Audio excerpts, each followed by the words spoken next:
Hello everyone, कैसे हैं आप सब लोग। क्या चल रहा है और बताइए।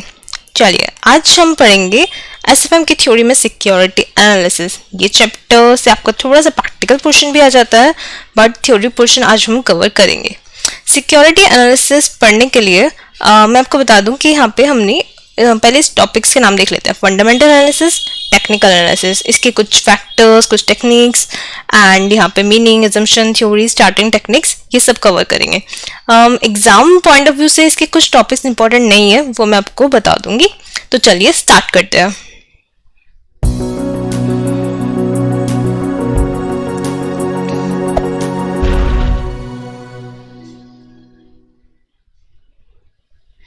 इन टॉपिक्स को कवर करने के लिए मैंने एक स्लाइड बनाई है। हम आगे के टॉपिक्स उसी स्लाइड से कवर करेंगे। सिक्योरिटी एनालिसिस के दो टाइप्स होते हैं, technical analysis, fundamental analysis. Technical analysis कब यूज़ किया जाता है? जब हमें शॉर्ट टर्म की बात करनी होती है। लेट्स सपोज आपने कोई स्टॉक परचेज करना है, ठीक है, अब वो कैसा है उसको आपको स्टडी करना है टेक्निकल एनालिसिस के बेसिस पे, तो यानी कि आप उसके चार्ट स्टडी कर रहे हो। बट ये चीज़ें शॉर्ट टर्म के काम करते हैं और ये सिर्फ प्राइसिंग पैटर्न्स को कैप्चर करते हैं। But what is fundamental analysis? इससे बिल्कुल अपोजिट कह सकते हैं, क्योंकि ये लॉन्ग टर्म के फैक्टर्स के लिए काम करता है। आप कंपनी के फाइनेंशियल्स देखते हैं, उसकी आरओई देखते हैं, पी देखते हैं। इन सब पैरामीटर के बेसिस पे हम लोग कंपनी के स्टॉक्स का फंडामेंटल एनालिसिस करते हैं। तो हम सिक्योरिटी एनालिसिस कैसे कर सकते हैं? या तो टेक्निकल एनालिसिस के थ्रू या फंडामेंटल एनालिसिस के थ्रू। और जनरली आपके पोर्टफोलियो में इन दोनों के स्टॉक्स होने ही चाहिए। तो फंडामेंटल एनालिसिस को हम फर्दर 3 कैटेगरीज में डिवाइड कर सकते हैं। क्या क्या हम देख सकते हैं? इकोनॉमिक एनालिसिस कर सकते हैं, इंडस्ट्री एनालिसिस कर सकते हैं एंड कंपनी एनालिसिस कर सकते हैं। इसमें आता है फैक्टर्स। फैक्टर्स में क्या क्या आपका कवर हो रहा है? Growth rates of national income and related measures. तो ये आपका हो गया नेशनल इनकम। ये NISM इज नथिंग बट इसकी शॉर्ट फॉर्म मैंने बनाई है। तो जो मैंने वर्ड्स हाईलाइट किया, नेशनल, सेक्टर, इन्फ्लेशन, मॉनसून, तो इन सब का अगर मैं फर्स्ट लेटर देखूँ, दैट इज कॉल्ड NISM। तो इकोनॉमी में ये तो आप 11th क्लास से पढ़ते आ रहे हैं ना, तो जब भी इकोनॉमिक एनालिसिस करना होता है तो आप क्या करते हैं? नेशनल इनकम एनालिसिस करते हैं। इंडस्ट्रियल सेक्टर की ग्रोथ रेट क्या चल रही है वो देख सकते हैं, इन्फ्लेशन रेट क्या हो रहा है, मानसून से क्या इम्पैक्ट है। तो बेसिकली इकोनॉमिक में यही सब फैक्टर्स कवर होते हैं। ये आप खुद से भी लिख सकते हैं और याद करने के लिए NISM वैसे आपको पता होगा ना कि एग्जाम होता है, तो इसलिए मैंने इसकी शॉर्ट फॉर्म NISM बनाई है। अब फैक्टर्स तो हमने देख लिए। अब टेक्निक्स क्या होती है? Anticipatory service, barometer approach, economic model building approach. इसको डिटेल में देखने के लिए हम स्टडी में रेफर करेंगे, बट अभी के लिए आप इसके नाम याद कर लीजिए, ABE। क्योंकि अगर ये क्वेश्चन लिखने के लिए आया 4 मार्क्स का, सपोज सिर्फ 4 फैक्टर्स पूछे तो आप लिख सकते हैं। फैक्टर्स एंड टेक्निक्स पूछी तब आपको ये सारे नाम याद करने पड़ेंगे, तो उसको याद रखने के लिए आप ABE को यूज कर सकते हैं। Then industry analysis. तो फंडामेंटल एनालिसिस का एक अनदर इंपॉर्टेंट एस्पेक्ट है इंडस्ट्री एनालिसिस। तो इंडस्ट्री एनालिसिस करने के फैक्टर्स क्या क्या होंगे? देखो, अब इंडस्ट्री एनालिसिस है तो GDP, CPT, अच्छा है ना। GDP यानी कि गवर्नमेंट का एटीट्यूड कैसा है। हर एक इंडस्ट्रियलिस्ट को गवर्नमेंट का एटीट्यूड देखना पड़ता है, क्योंकि गवर्नमेंट के एक्शन से इंडस्ट्रियलिस्ट पे बहुत इम्पैक्ट पड़ता है। तो इसलिए government attitude, demand supply gap. अब ये तो देखना पड़ेगा ना कि मार्केट में डिमांड कितनी है। लेट्स सपोज आप प्रोडक्ट बनाए जा रहे हैं, उसकी डिमांड नहीं है, तो डिमांड सप्लाई का गैप कितना है, ये भी आपका इंडस्ट्री के फैक्टर्स में आता है फंडामेंटल एनालिसिस में। प्रोडक्ट लाइफ साइकिल, अब आपका प्रोडक्ट कौन सी स्टेज पे है, वो इंट्रोडक्शन स्टेज पे है, ग्रोथ पे है, मैच्योरिटी पे है, कहाँ पे वो लाई कर रहा है वो, ये चीज़ भी कंपनी के स्टॉक के फंडामेंटल की बहुत इंपॉर्टेंट पार्ट होती है। Then cost, condition and profitability तो हर किसी को देखनी होती है ना, कितना कॉस्ट लगता है, कितना प्रॉफिट कमा पा रहे हैं, इनके अंदर कितनी कैपेसिटी है। टेक्नोलॉजी एंड रिसर्च, क्या ये प्रोडक्ट आउटडेटेड तो नहीं होने वाला? अब जैसे लोग धीरे धीरे टेक्नोलॉजी पे अपग्रेड करते रहते हैं, तो अगर आप भी टेक्नोलॉजी पे अपग्रेड नहीं करेंगे तो फिर आप ऑब्सोलीट हो जाएंगे। तो यही चीज़ आपको देखने की जिस पर्टिकुलर इंडस्ट्री में आप इन्वेस्ट करने जा रहे हैं, क्या वो एक आउटडेटेड इंडस्ट्री तो नहीं। टेक्निक्स, अब इसकी टेक्निक्स क्या है? Regression analysis, input output analysis. इन दोनों टेक्निक्स को यूज करके आप इंडस्ट्री एनालिसिस कर सकते हैं। Then company analysis. Company analysis factors financial QGLP। Although QGLP बहुत पॉपुलर पॉलिसी है बट उसकी फुल फॉर्म थोड़ी डिफरेंट थी, हमने यहाँ पे सिर्फ इसको एज अ निमोनिक याद करने के लिए यूज़ किया है। So financial QGLP financial analysis कर सकते हैं, कंपनी का क्वालिटी ऑफ मैनेजमेंट देख सकते हैं, क्योंकि किसी भी कंपनी की अगर मैनेजमेंट स्ट्रांग होगी तभी वो कंपनी अच्छी होती है। तो जनरली यही देखा जाता है कि क्वालिटी ऑफ मैनेजमेंट कैसी है। ग्रोथ रिकॉर्ड, कंपनी ने बहुत बढ़िया वाले रिकॉर्ड बना रखे हैं, पास्ट 10 ईयर्स के उसके रिकॉर्ड्स देखे आपने तो कंपनी ने आउट परफॉर्म किया, तो ऑब्वियसली ना कि आप उसमें इंटरेस्टेड रहेंगे। Location and labour management relations, अब कंपनी कहाँ पर है, उनकी लेबर मैनेजमेंट के साथ कैसे रिलेशंस हैं, ये सब भी देखना ज़रूरी है। Pattern of existing stock holding, अब उनका एग्जिस्टिंग पैटर्न कैसा है, फिर हम एग्जिस्टिंग पैटर्न के बेसिस पे जो पैटर्न बन रहे हैं वो भी हम देख सकते हैं। एग्जिस्टिंग स्टॉक होल्डिंग कितनी है, कितना लोन ले रखा है, कितना वो, तो ये सब चीज़ें हमें कंपनी का एनालिसिस करना पड़ता है। उनकी नेटवर्थ कितनी है, उन्होंने पैसा कहाँ से उठा रखा है, कंपनी का साइज क्या है, एटसेट्रा एटसेट्रा एटसेट्रा। देन आता है आपका techniques DTC, decision tree analysis के थ्रू आप कंपनी का एनालिसिस कर सकते हैं, ट्रेंड एनालिसिस के थ्रू कर सकते हैं, कोरिलेशन एंड रिग्रेशन एनालिसिस के थ्रू कर सकते हैं। सो अगर आप अपनी स्टडी मेट खुल के देखेंगे ना तो इतनी से टॉपिक्स को कितना सारा एक्सप्लेन किया हुआ है, बट बेसिकली आपको एटलीस्ट ये पॉइंट्स तो याद रहने चाहिए। तो ये एक ही स्क्रीन में हमने कवर कर लिया, तो अगर आप चाहें तो आप इसका स्क्रीनशॉट ले लीजिए या फिर मैं इसको डिस्क्रिप्शन में अटैच कर दूंगी। तो चलिए हम अपने नेक्स्ट टॉपिक पे बढ़ते हैं।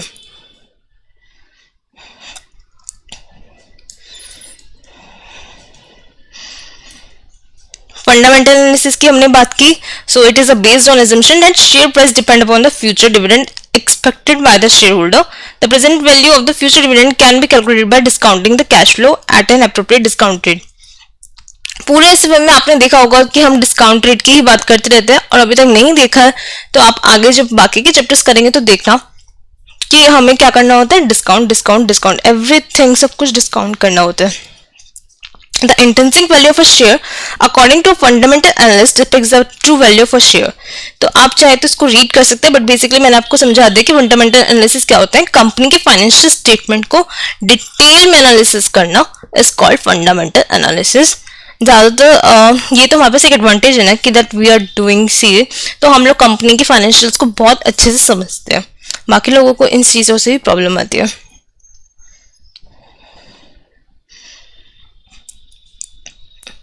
ये भी आपने प्रैक्टिकल के टाइम पे देखा होगा, डिविडेंड ग्रोथ मॉडल होता है, PE मल्टीपल अप्रोच होते हैं। यहाँ पे इन्होंने मेंशन किया कि 3 फैक्टर्स हैं, इकोनॉमी, इंडस्ट्री, कंपनी एनालिसिस, ये तीनों हमने देख लिया। तो इकोनॉमिक एनालिसिस के फैक्टर्स अफेक्टिंग कौन से होते हैं, ये इन्होंने बताया, GNIP और growth rate of national income and related measures. तो यहाँ पे एक चीज मैं आपको और दिखा देती हूँ, ये देखिए, एक होती है रियल ग्रोथ रेट, जिस रियल ग्रोथ रेट कौन सी होती है, जिसमें हम लोग इन्फ्लेशन का इम्पैक्ट ले चुके होते हैं। ये चीज याद रखना, नॉमिनल और रियल में क्या इम्पैक्ट होता है, जिसमें आप इन्फ्लेशन का इम्पैक्ट ले चुके होते हैं। सो बेसिकली इन्फ्लेशन का डिफरेंस होता है रियल और नॉमिनल अकाउंट्स में। The estimated growth rate of the economy would be pointed to the prospects for the industrial sector and therefore to the returns investor can expect from investment and shares. फिर आता है growth rate for industrial sectors, inflation, monsoon, ये सारे points हमने देख लिए हैं। Then आती है टेक्निक्स। टेक्निक्स जनरली एग्जाम्स में नहीं पूछी जाती हैं, बट फिर भी हम लोग कोई एजम्पशन नहीं लेते, एक बार इसको रीड कर लेते हैं। Anticipatory services, they help investor to form an opinion about the future state. तो एंटिसिपेटरी सर्विस से क्या होता है कि हम लोग पहले से ही अजम्पशन ले लेते हैं कि हाँ फ्यूचर में ऐसा होने वाला है, तो ये इन्वेस्टर्स को एक ओपिनियन फॉर्म करने में हेल्प करती है। They help investor to form an opinion about the future state of the economy. It incorporates expert opinion on construction activities, expenditure on plant and machineries. ये पहले से बता देते कि यहाँ पे ये कंपनी इंफ्रास्ट्रक्चर में इतना करने वाली है, प्लांट एंड मशीनरी में ऐसे करने वाली है, इन्वेंट्री का लेवल्स कितना रहने वाला है, all having a definite bearing on economic activities. Also, future spending habits of consumer are taken into account. तो कंज्यूमर की स्पेंडिंग हैबिट कैसी है, अब हर एक की अलग अलग होती है ना, जैसे कि आपकी भी होगी कि हाँ कुछ लोग इस पर्टिकुलर चीज में ज्यादा इन्वेस्ट करते हैं, तो ये फ्यूचर बता देगा कि कंज्यूमर की हैबिट कैसी है, स्पेंडिंग हैबिट्स कैसी है। तो ये सब सर्विस से पता चलता है। आपने भी कितने सारे सर्विस आजकल फिल कर बहुत ट्रेंडिंग में है ये सर्विस, तो बहुत सर्विस फिल होते हैं, उसके अकॉर्डिंग ही ये चीज़ें लगाई जाती है। उसके बाद आता है in spite of value inputs available through this method it has certain drawbacks. अब हर एक चीज़ की कुछ कमियां तो होती है ना, नथिंग इज परफेक्ट हियर, तो इसके भी कुछ ड्रॉबैक्स है। Survey results do not guarantee that intention surveyed would materialise. अगर हम गारंटी नहीं दे रहे, सर्वे हो सकता है ना कंज्यूमर ने झूठ बोल दिया हो, या हो सकता है कि जैसा हमने सोचा था वैसा ना हो, तो यहाँ पे गारंटी नहीं मिल रही है, that's not guarantee.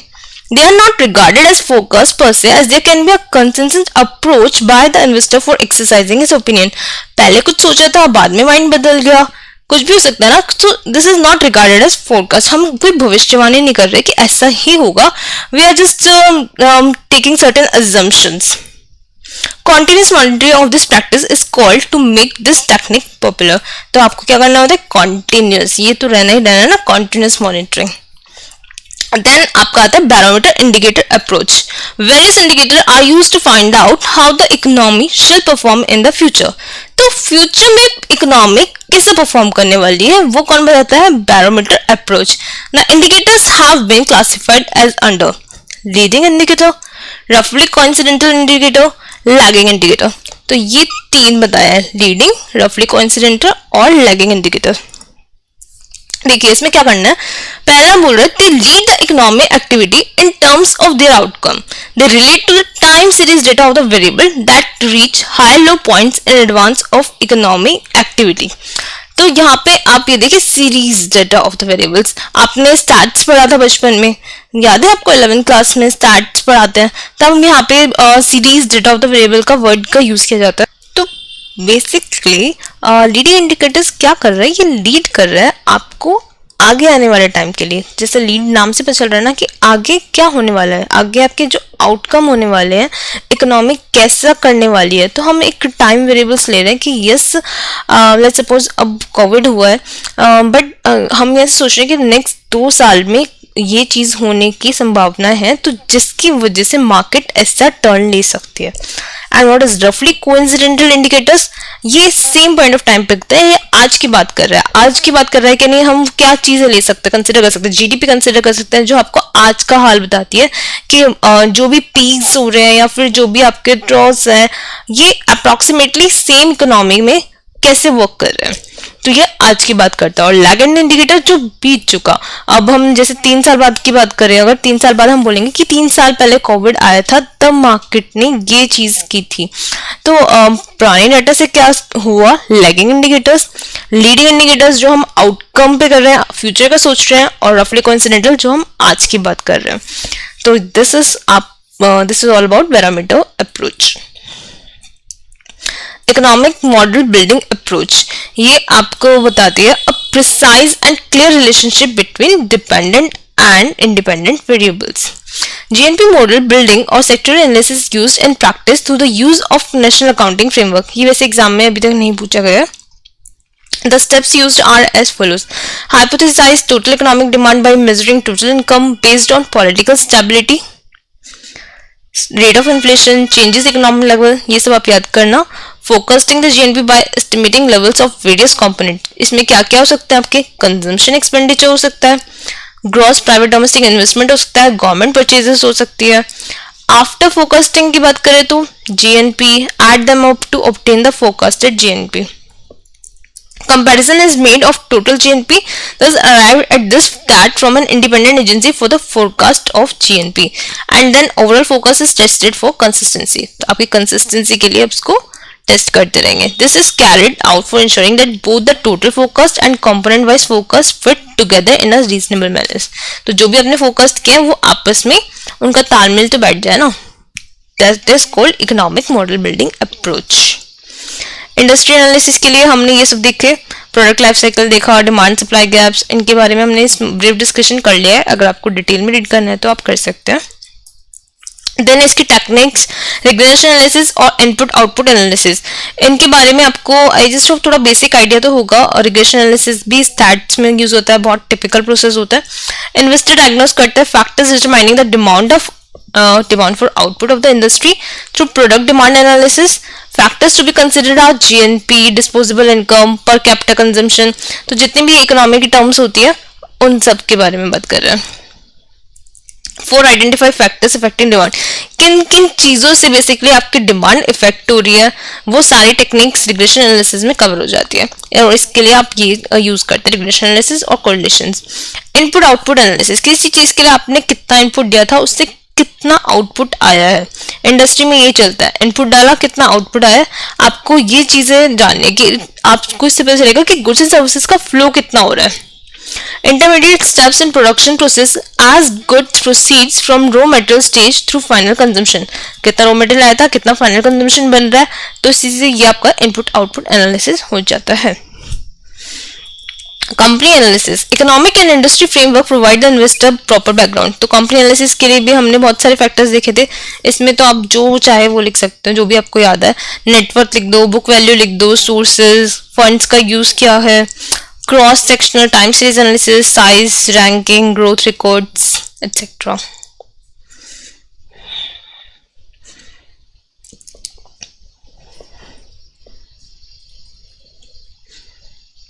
Okay, then ये भी हमने कवर कर ली थी. क्वालिटी ऑफ मैनेजमेंट होना चाहिए. आप कॉर्पोरेट गवर्नेंस लिख सकते हो. कितने सारे पॉइंट्स हैं. अब ऑब्वियसली आप सारे तो नहीं याद करेंगे, but as maximum as you can याद कर सकते हैं. 4 मार्क्स का क्वेश्चन भी आएगा तो 6-7 point is more than sufficient. इसमें भी आप कोरिलेशन और रिग्रेशन एनालिसिस यूज कर सकते हैं. ट्रेंड एनालिसिस करते हैं कि पहले कितना जितना भी एक वेरिएबल का वो होता है रिलेशनशिप पुराने टाइम से लेकर टेस्टेड हुआ है, तो वो रिग्रेशन एनालिसिस में आपके काम आएगा. It gives an insight to the historical behaviour of the variable कि वो पहले कैसे बिहेव करता था, आज कैसे बिहेव कर रहा है, तो उसका ट्रेंड फॉलो कर रहा है. Decision tree analysis. Decision tree analysis के थ्रू आप कर सकते हैं. Information relating to the probability of occurrence. Decision tree हमेशा प्रोबेबिलिटी पे काम करता है, ये याद रखना.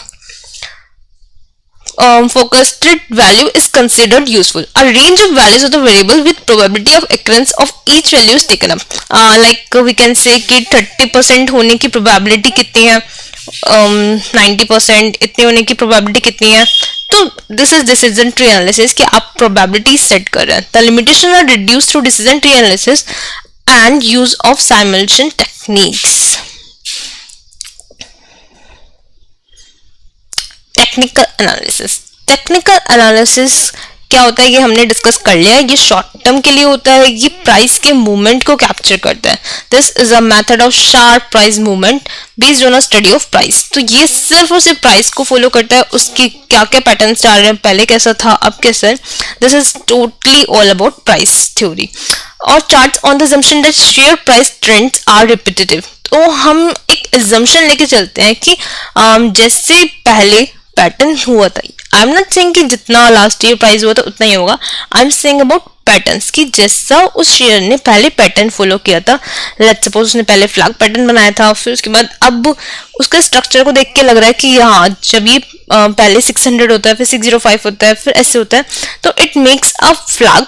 अगर आपको टेक्निकल एनालिसिस के बारे में डिटेल में जानना है तो आप मुझसे पूछ सकते हैं कि मैंने इस टेक्निकल एनालिसिस का कोर्स किया हुआ है, तो हम इस पर डिटेल में डिस्कशन कर सकते हैं. बट अभी के लिए हम इसको थोड़ा लिमिटेड रखते हैं. A technical analysis attempt to answer two basic question. तो बेसिकली टेक्निकल एनालिसिस दो काम करने के लिए है. Is there a discriminant trend in the prices? क्या उस प्राइस पे कोई ट्रेंड हम पकड़ पा रहे हैं? If there is, then are there indication that the trend would reverse? और अगर ऐसा है तो क्या ये ट्रेंड रिवर्स कब होगा वो आपको जानना है. The method used to answer these questions are visual and statistical. तो आप इसको ऐसे भी कर सकते हैं और ऐसे भी कर सकते हैं. विजुअल मेथड्स कौन से होते हैं?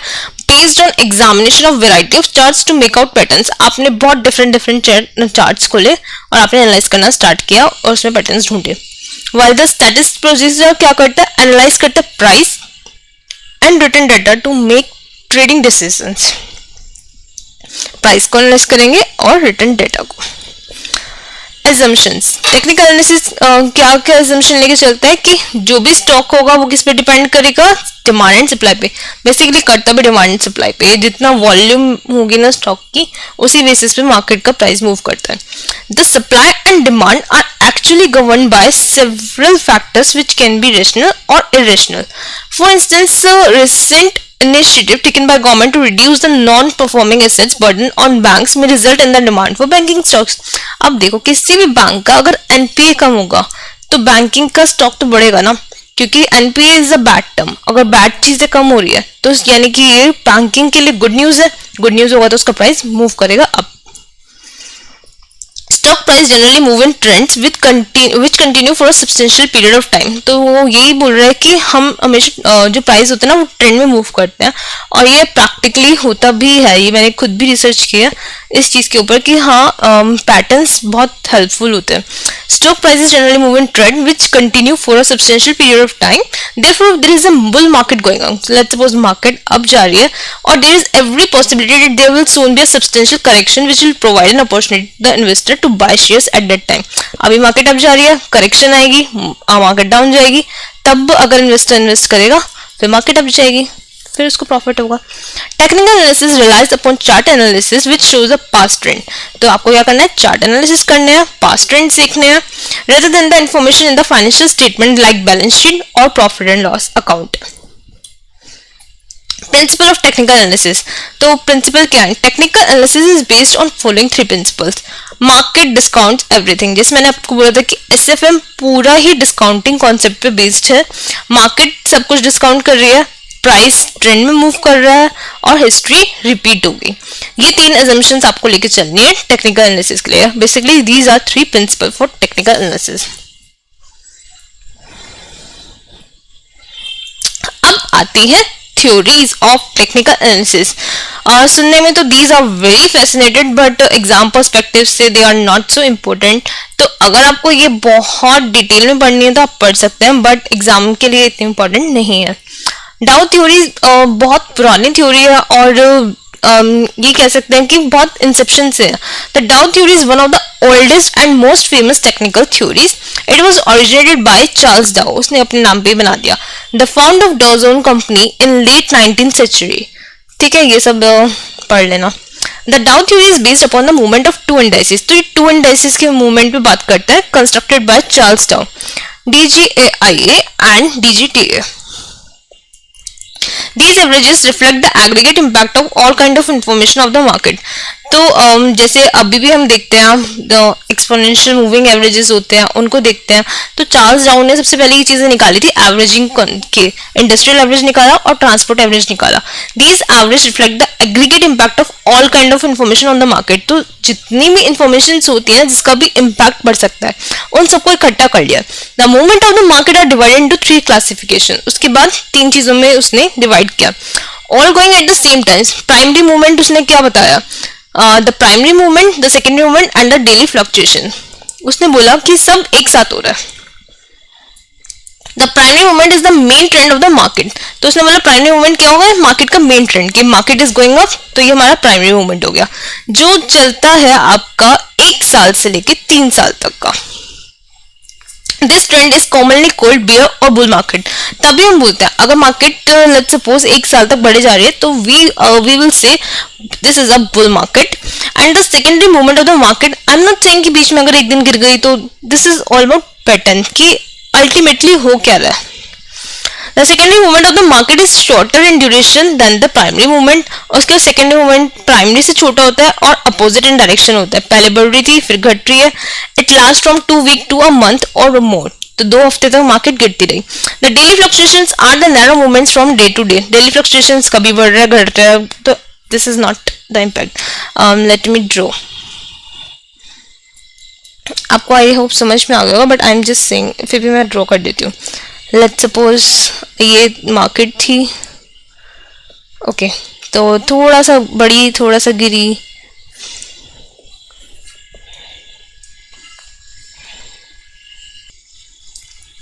ये किसी की हार्ट बीट्स नहीं चल रही है. This is I have drawn like कि मार्केट बढ़ी थोड़ी सी गिरी, तो दिस इज डेली फ्लक्चुएशन जो थोड़ा बहुत गिर रहा है. तो this is going up down, but ultimately if you can see this is going up, so this is called up trend. उसके बाद अगर 2 वीक तक थोड़ी सी गिरी फिर बढ़ेगी, so this is talking about this, but this is daily fluctuation. It's not we can consider that market गिर गई, it's a fluctuation, but ultimately market is going up. Okay, चलिए आगे चलते हैं नेक्स्ट कॉन्सेप्ट पे. डाउ थ्योरी इंटरेस्टिंग है, कभी मन करे तो अच्छे से पढ़ना, ठीक है. चलिए नेक्स्ट पेज पे चलते हैं हम. That is alloyed wave theory. अब डाउ थ्योरी के बाद लोग इंस्पायर हुए, उन्होंने सोचा चलो हम भी अपनी एक थ्योरी बनाएंगे, तो राल्फ एलॉयड ने किया और उन्होंने भी अपने नाम पे रख दिया. This is called alloyed wave theory in 1934. 75 years के स्टॉक प्राइस मूवमेंट इन्होंने देखे. सोच लो कितनी मेहनत की थी. तो इसको क्या करना है, अब इसको 2 पार्ट्स में क्लासिफाई करना है.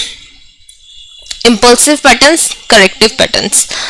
Okay, so what is impulsive patterns? This is basic waves. In this pattern there will be 3 or 5 waves in a given direction, going upward or downward. These waves shall move in the direction of the basic movement. These movements can be indicate bull phase or bear phase. तो let's suppose करो waves आ रही है, अब ये up जा रही है, जैसे भी हमने ड्रॉ की थी up.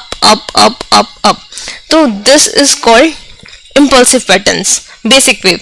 करेक्टिव पैटर्न्स क्या होते हैं कि अब बहुत सारा अप होने के बाद डाउन गया थोड़ा सा, तो these 3 waves are against the basic direction. तो बेसिक डायरेक्शन जा रही थी अप और अब ये जा रही है डाउन.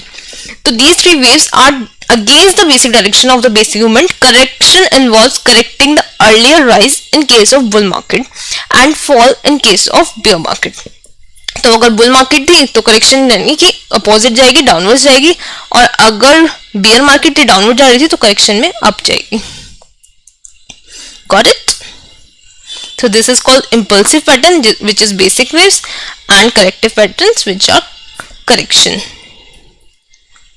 ये देखो इन्होंने बना के भी दिखाया हुआ है, wave 1, wave 2, wave 3, wave 4, wave 5 and complete cycle दिखाया हुआ है नीचे. समझ में आ गया ना? तो फिर लाइक करो वीडियो फटाफट से, इतनी सारी मेहनत करा दी. चलिए, random walk theory. While discussing the Dow Jones theory, we have seen that the theory is based on the assumption that the behavior of stock market itself contains trend. तो वो कहते हैं कि स्टॉक मार्केट का तो behaviour ही ऐसा है which creates trends which gives clue to the future behavior. उसको तो ट्रेंड देखकर ही पता चल जाता है कि फ्यूचर में क्या होने वाला है. यार ये तो ऑब्वियस है ना कि अगर आपको लग रहा है बहुत ज्यादा मार्केट बढ़ रही है तो करेक्टिव एक्शन आएगा ही आएगा. एक लेवल सेट होता है कि हाँ इस लेवल पे करेक्शन आएगा. अगर मैं फोन की बात करूं तो अगर आप देखो जैसे यहाँ पे इसकी बात करो तो यहाँ तक जाएगा, दिस इज दैट्स इट, यहाँ तक जाएगा. उसके बाद उसको थोड़ा सा मार्केट को करेक्शन लेना पड़ेगा, फिर मार्केट डाउन जाएगी, फिर अप जाएगी. And this is also called resistance level. फिर यहाँ पे नीचे जाएगी, अपॉन जाएगी, ऐसे मार्केट मूव करते हैं. If their pattern can be properly understood, such analysis of stock market pattern is called technical analysis. Apart from this theory, there are many approaches to technical analysis. Most of them, however, involve a good deal of subjective judgment. Many investment managers and stock market analysts believe that stock market price can never be predicted. कुछ लोग बोलते हैं कि यार stock market के price predicted नहीं किए जा सकते, बट हम थोड़ा बहुत assumption लगाकर कोशिश तो कर सकते हैं ना, because they are not a result of any underlying factors but are more statistical up and downs. तो ये बोलता है कि हाँ रैंडमली चलता है. अब आप इसके यहाँ पे देखें arguments. It follows that price of a share in stock market can never be predicted. वो कहता है कि देखो प्राइस प्रेडिक्ट नहीं करी जा सकते. Reason is that the price trend are not the result of any underlying factor but they are representing a statistical expression.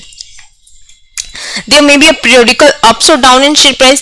तो वो कहते हैं हाँ अप डाउन हो सकता है but no connection can be establish between 2 successive peaks. अब वो बोल रहा है कि एक पीक आया फिर दूसरा पीक आएगा ही आएगा, इसकी तो कोई पीरियोडिकल हम अप डाउन के लिए कनेक्शन नहीं लगा सकते. बट आई टेल यू कि इसके भी पैटर्न्स होते हैं, हेड एंड शोल्डर पैटर्न्स होते हैं. तो आपको पता होता है कि ऐसा बना है, फिर एक पीक आएगा, फिर ऐसा बनेगा. बॉटम्स डबल बॉटम्स होते हैं, तो काफी सारे पैटर्न्स होते हैं जिससे पता चल जाता है. But no connection can be establish between 2 successive peaks and true. Obviously बात है ना कि हो सकता है कि किसी एक पर्टिकुलर इवेंट की वजह से कंपनी में पीक आया हो. इट डजंट मैटर कि वो दोबारा आएगा ही आएगा, हो सकता है ना. तो ठीक है, रैंडम वर्क थ्योरी ये चीज़ें फॉलो करती है। अब आती है चार्टिंग टेक्निक्स। तो अब ये बहुत इंटरेस्टिंग है, इसको हम अच्छे से पढ़ते हैं। Broadly technical analysis use 4 types of chart. तो हम लोग 4 टाइप के चार्ट्स यूज करते हैं। लाइन चार्ट सबसे सिंपल जो बेसिक चार्ट होता है, इसमें क्या होता है, हम लोग देखते हैं डे प्राइस, आज का इतना हुआ, कल का इतना हुआ, क्लोजिंग प्राइस बेसिकली हम लोग फॉलो करते हैं। सिर्फ लाइन चार्ट में आपको क्लोजिंग प्राइस मिलेंगे for each period is plotted as point. तो ये देखिए, लेट्स सपोज ये मंडे का था, ट्यूसडे, वेडनेसडे, थर्सडे, तो ऐसे करके एक एक डॉट एक एक डे को रिप्रेजेंट करेगा, उसका क्लोजिंग प्राइस रिप्रेजेंट करेगा, और उसके बेसिस पे हम ऐसे चार्ट बनाएंगे। Bar chart is similar. In a bar chart a vertical line present the. अब इसमें हम लोग क्या कर रहे हैं, इसमें हम लोगों ने बस लाइन को वर्टिकली दिखा दिया। अब ये देख रहे हो, अब इसमें साइड्स में ये ओपनिंग प्राइस हो गया और ये क्लोजिंग प्राइस हो गया। जो इस साइड है वो ओपनिंग हो गया और जो इस साइड है वो क्लोजिंग प्राइस हो गया। अब आपको पता कैसे चलेगा कि मार्केट अप गई है या डाउन गई है? तो बस वो आपको कैसे पता चलेगा, ये देखने से। अगर आपका ओपनिंग प्राइस जो इस साइड है वो नीचे था, क्लोजिंग प्राइस ऊपर है, तो यानी मार्केट अप गई है। अगर क्लोजिंग प्राइस ऊपर था और ओपनिंग प्राइस नीचे है, सॉरी, क्लोजिंग प्राइस नीचे है और ओपनिंग प्राइस ऊपर है, तो यानी मार्केट डाउन गई है। तो बस बार चार्ट लाइन चार्ट का एक एडवांस वर्जन है, क्योंकि लाइन चार्ट में तो आपको कुछ नहीं पता चल रहा, सिर्फ क्लोजिंग पता चल रहा है, मार्केट अप गई थी, डाउन गई थी, कुछ नहीं पता चल रहा। बट इसमें आपको एक एक्स्ट्रा चीज पता चली ओपनिंग और क्लोजिंग प्राइस देखने से। But this is one of my favourite candle stick chart, क्योंकि ये कलरफुल होता है और इसमें आपको इतना सोचना नहीं पड़ता ना कौन सा ऊपर है कौन सा नीचे है, थोड़ा कंफ्यूजन सा होने लगता है। अब इतना कौन याद रखता है यार कि हाँ ये लेफ्ट साइड मेरा ओपनिंग दिखा रहा है, राइट साइड मेरा क्लोजिंग दिखा रहा है। So that is for in सब के लिए, इन सब के बाद आया candle stick chart. Candle stick chart क्या करता है, इसमें रेड कैंडल्स और ग्रीन कैंडल्स होते हैं, जिससे आपको पता चल जाता है कि मार्केट ऊपर गई है नीचे गई है। होता है इसमें भी वही है, ओपन, क्लोज, हाई, लो, ये 4 चीजें ही होती है इसमें भी, जैसे आपके बार डायग्राम में भी थी।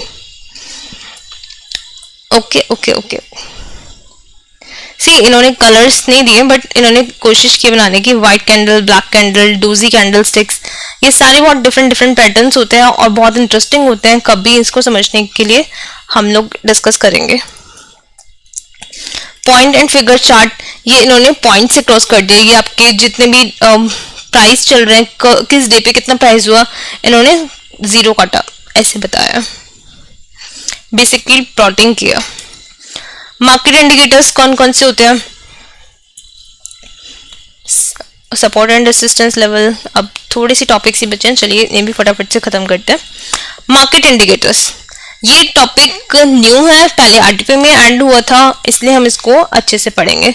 मार्केट इंडिकेटर्स, सो बेसिकली ये क्या होता है, आप ये देखिए जितनी भी सिक्योरिटीज ट्रेड करने वाली होती है ना, वो सब पार्टिसिपेट करती है एक इंडेक्स के लिए। अब इस इंडेक्स के मूवमेंट इन सिक्योरिटीज पे बेस्ड होती है। तो लेट्स सपोज क्या हो सकता है, या तो सपोर्ट करेगा या कॉन्ट्राडिक्ट करेगा, 2 चीज हो सकती है। एक बार रीड करते हैं। It is an index that covers all securities, तो इसने कवर करी all securities. It is computed by dividing the net advances और declining in the market by the number of issues traded. Okay, the breadth index either supports, देखो या तो support कर रहा है या कॉन्ट्राडिक्ट कर रहा है movement of Dow zone averages को। अगर वो सपोर्ट करता है the movement of the down average, this is considered sign of technical strength, क्योंकि अगर उसने सपोर्ट किया तो हम बोलेंगे this is a technical strength, but अगर उसने कॉन्ट्राडिक्ट किया है तो हम बोलेंगे this is a technical weakness. ठीक है, सपोर्ट किया तो स्ट्रेंथ, नहीं किया तो weakness. A sign that the market will move in a direction opposite to the down zone average. The breadth index is an addition to the Dow theory and the movement of down zone average. तो Dow zone averages के movement को कैसे देखते हैं, breadth index के through देखते हैं। Volume of transaction. Volume of transaction is कितनी ट्रेड्स हुई है दिन में, तो ये डिमांड और सप्लाई पे बेस करती है, कितने बाय सेल हुए पूरे दिन में। This is volume of transaction. The volume of shares traded in the market provide useful clues, और इससे ही आपको पता चलता है अगर किसी की बहुत अच्छी वॉल्यूम्स हैं तो वो ग्रो कर सकता है, उसकी डिमांड अच्छी हो सकती है, उसके प्राइस अप जा सकते हैं, और आपने अगर कोई स्टॉक खरीदा तो वो इजिली बिक भी जाएगा अगर उसकी वॉल्यूम्स अच्छी हैं तो। Confidence index, it is suppose to reveal how willing the investors are to take a chance in the market, कितना इन्वेस्टर रेडी है मार्केट में चांस लेने के लिए। ये आपको बताते हैं it is a ratio of high grade bond yields to low grade bond yields. ठीक है, हाई ग्रेड बॉन्ड यील्ड्स और लो ग्रेड बॉन्ड यील्ड्स को लिया, उनकी रेशियो बताएगा. It is used by market analysis as a method of trading और timing the purchase and sale of stock. तो किस टाइम पर मुझे स्टॉक बाय करना है या नहीं करना है, ये उस चीज को बताता है. As a focusing device to determine the turning points on the market. अब ये भी बताता है. अब ये होता है ना कि अब ऐसे अनाउंसमेंट आते हैं कि आरबीआई ने यील्ड बढ़ा दी, घटा दी, तो इस चीज का इम्पैक्ट मार्केट पे भी होता है. फिर हमें पता चलता है कि हमें अपने स्टॉक के लिए कौन सी पोजीशन लेनी चाहिए. Relative strength analysis.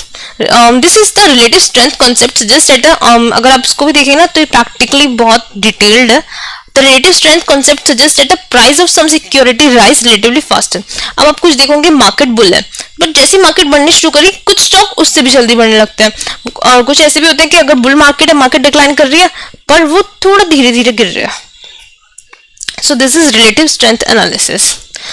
Odd lot theory. This theory is contrary opinion theory. It assumes that the average person is usually wrong and that a wise course of action is to pursue strategies contrary to the popular opinion. तो जो सब लोग सोच रहे हैं वैसा ही होगा, जो कुछ एवरेज लोग सोच रहे हैं वैसा होगा. This is odd lot theory. तो प्राइमली क्या कर रहे हैं हम लोग, प्रेडिक्शंस कर रहे हैं in bull market but also to predict reversals in individual securities. तो सिक्योरिटीज मार्केट के जैसे ही बिहेव करे ये जरूरी नहीं है, अलग भी कर सकती है, उस चीज को प्रेडिक्ट करना है इस odd lot theory. Support and resistance level वो मैंने अभी आपको जस्ट एक्सप्लेन किया फोन के थ्रू. जब मैं मोतीलाल में ट्रेनिंग ली थी तब मेरे को मेरे सर ने ऐसे ही एक्सप्लेन किया था. दिस इज मोबाइल का सपोर्ट लेवल, अगर मैं देखो यहाँ पे सपोर्ट है, और दिस इज रेजिस्टेंस. तो अगर कोई प्राइस ऐसे मूव कर रहा है तो दिस इज रेजिस्टेंस लेवल, यहाँ पे आएगा गिरेगा उसके बाद, और कितना गिरेगा, इतना गिरता ये सपोर्ट लेवल, इससे नीचे नहीं जाएगा, ये सपोर्ट लेवल्स दे दिए, फिर ये बढ़ना शुरू होगा. तो हम इनके बेसिस पे अजम्पशन ले सकते हैं सपोर्ट और रेजिस्टेंस लेवल पे.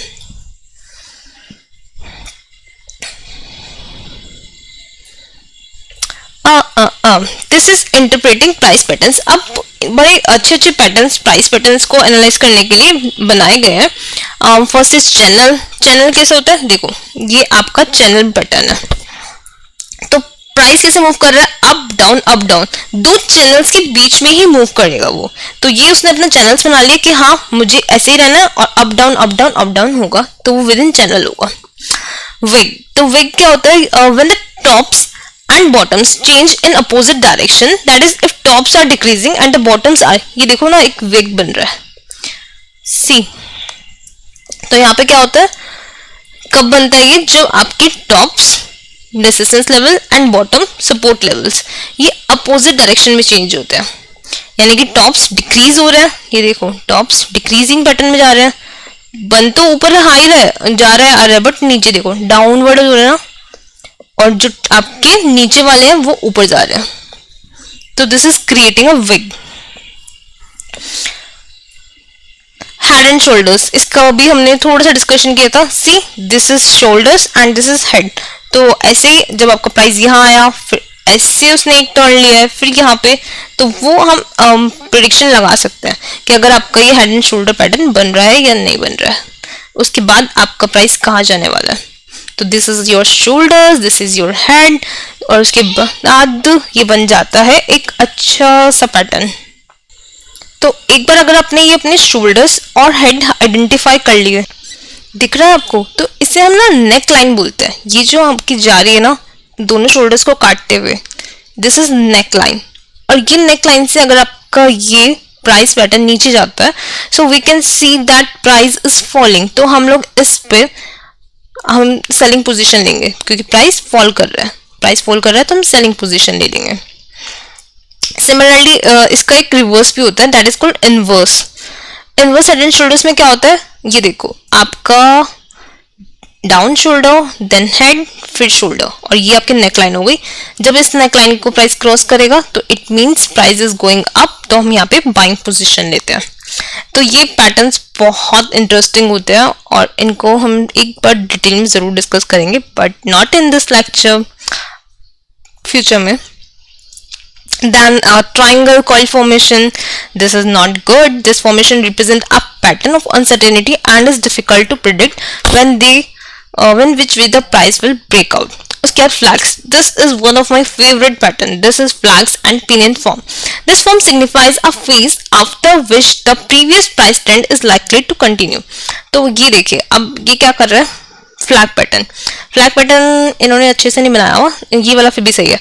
तो पहले एक अपवर्ड मूव होता है, फिर प्राइस का एक चैनल में मूव करता है, और जब ये चैनल क्रॉस कर देता है then it's a flag pattern. अब आप देख रहे हो ना, ये फ्लैग बन गया, और जब ये फ्लैग को तोड़ते हुए ऊपर निकल जाता है, so we can take the buy position.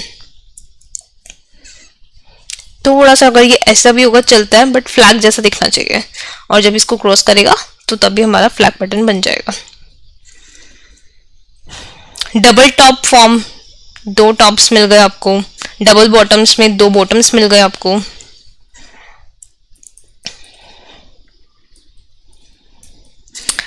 Decision using data analysis. अब डाटा एनालिसिस करना है. डाटा एनालिसिस के लिए moving averages one of the best decision tool.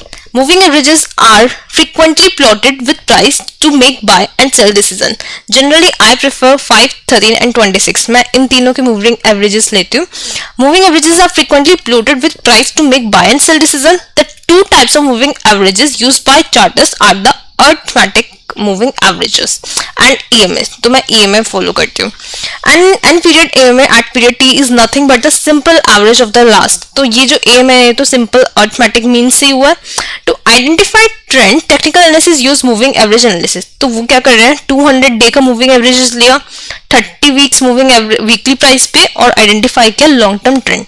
60 day का मूविंग एवरेज लिया डेली प्राइस पे to discern and intermediate term trend, और 10 day का मूविंग एवरेजेस लिया to detect a short term trend.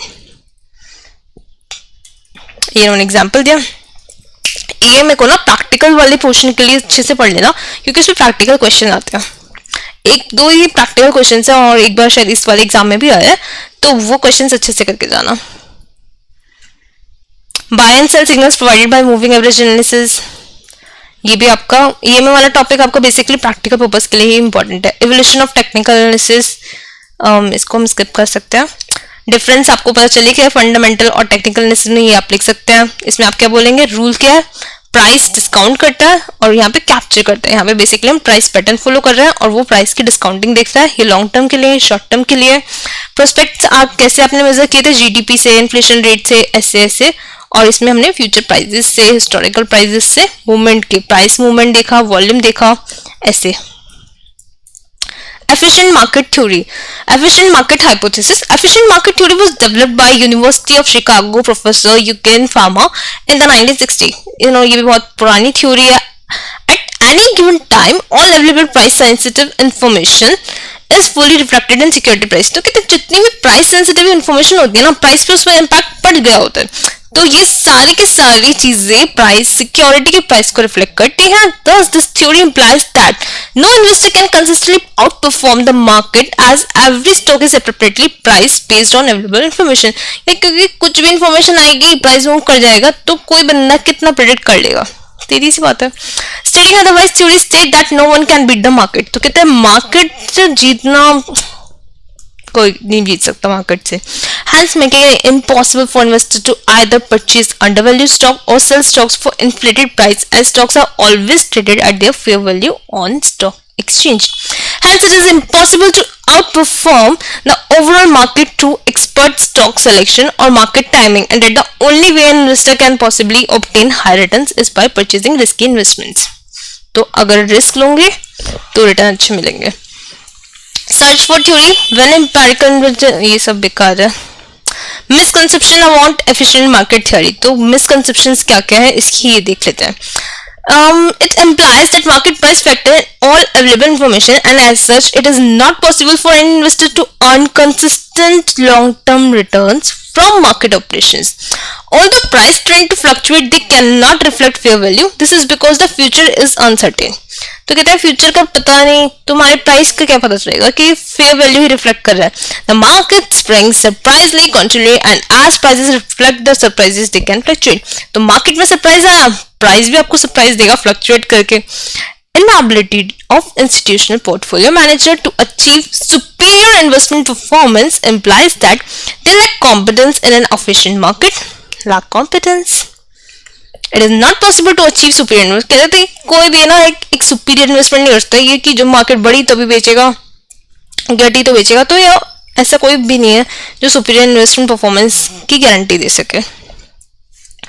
The random movement of stock price suggests that stock market is irrational। कहते हैं stock market पागल है, कभी भी कुछ भी जाती है, ऊपर जाती है, नीचे जाती है। Randomness and irrationality are two different things। तो कहते हैं कि चीजों का रैंडम होना, चीजों का irrationalness different। If investors are rational, investor समझदार है, competitive है, price changes are bound to be random, तो वो भी random होंगे। लेवल ऑफ मार्केट एफिशिएंसी, ये वीक, सेमी स्ट्रॉन्ग और स्ट्रॉन्ग तीन टाइप की होती है। वीक फॉर्म कैसी होती है? जब आपका पता है आपका जो प्राइस है ना वो सारी इंफॉर्मेशन लेकर बैठा हुआ है, found in the record of past prices and volumes. Semi strong, price reflect not only all information, जो सिर्फ पास्ट की इंफॉर्मेशन नहीं लेके बैठा हुआ, and volumes but also all other public, जैसे कि पब्लिक न्यूज़पेपर में कुछ चीज आ गई, इसका इम्पैक्ट भी प्राइस में ऑलरेडी हो चुका है। This is semi strong. Weak form में सिर्फ पास्ट का हुआ था, इसमें पास्ट की इंफॉर्मेशन के साथ साथ जो पब्लिकली अवेलेबल है वो भी आ गई। और स्ट्रॉन्ग फॉर्म एफिशिएंसी में क्या होता है कि प्राइस में सब जो पब्लिक थी, प्राइवेट थी, सब का इम्पैक्ट आ चुका है, अब आप कुछ नहीं कर सकते। Empirical evidence on weak form of efficient market theory, इसमें आपका सीरियल कोरिलेशन टेस्ट आता है, रन टेस्ट आता है, इसमें भी ना आई थिंक कुछ प्रैक्टिकल क्वेश्चंस अवेलेबल है, फिल्टर रूल टेस्ट, इनको भी आप एक बार देख सकते हैं। Empirical evidence on semi strong efficient market theory, ये भी तो एम्पेरिकल एविडेंस था ना, अच्छा सॉरी, ये वीक फॉर्म का था, ये सेमी स्ट्रॉन्ग का दिया हुआ है, इतना डिटेल में जाने की नीड नहीं है, और ये स्ट्रॉन्ग का दिया हुआ है, फिर भी एक बार रीड कर लेना बस।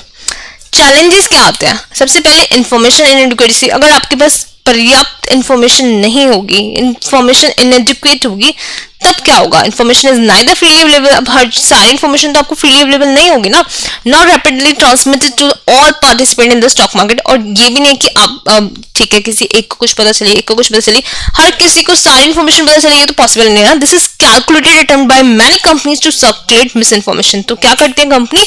मिस इन्फॉर्मेशन को सर्कुलेट करवाती है। Limited information process capabilities, human information processing capabilities are sharply limited. According to Herbert Simon, every human organism lives in an environment which generates millions of new bits of information every second, but the bottlenecks of the perceptual apparatus does not admit more than 1000 bits per second and possibly much less. David Derman maintained that under condition of anxiety and uncertainty with a vast interacting information grid, the market can become a giant. Okay. Irrational behaviour है, उसका पहले भी हमने बात कर ली कि generally ये किया जाता है कि इन्वेस्टर्स रैशनल होगा, will ensure a close corresponding between market price and intrinsic value, ठीक है, बट इन प्रैक्टिस ये सच नहीं होता। उन्होंने बोला कि all sort of consideration enter into market valuation which is no way relevant to the prospective yield. This was confirmed by L.C. Gupta, who found that the market evaluation process work haphazardly, almost like a blind man firing a gun. अब किसी blind man के हाथ में gun दे दो, कहीं भी लगा सकते हैं ना, तो इसी तरह ये चीजें भी irrationally behave कर सकते हैं। The market seems to function largely on hit or miss tactics rather than on basis of informed beliefs about the long-term prospects. Monopolistic influence है। Market is regarded as a highly competitive. No single buyer or seller is supposed to have undue influences over price. कहते हैं किसी एक बंदा कोई market regulate नहीं कर सकता। In practice, powerful institution and big operators wield great influence of the market. हाँ, बट जैसे FIIs हो गए या फिर बड़े प्लेयर्स हो गए, तो वो लोग थोड़ा इन्फ्लुएंस कर लेते हैं, बट नॉट इंडिविजुअली, अकेले तो नहीं करते, मल्टीपल प्लेयर्स। फिनिश्ड, खत्म हमारा चैप्टर, प्यारा सा चैप्टर था। इसमें देखो 4 थ्योरी क्वेश्चन है और एक प्रैक्टिकल क्वेश्चन है, तो प्रैक्टिकल क्वेश्चन से कर लेना। ये देखो ए में पे पूछा हुआ है, दूसरा वाला बी और दूसरा एफिशिएंट मार्केट पे पूछा हुआ है, तो ये दोनों प्रैक्टिकल क्वेश्चंस भी अच्छे से कर लेना, क्योंकि ये पूछ लेता है, कभी भी पूछ लेता है, छोटा सा चैप्टर है, अच्छे से पढ़ लेना। ओके, बाय बाय, मिलते हैं नेक्स्ट वीडियो में, टेक केयर।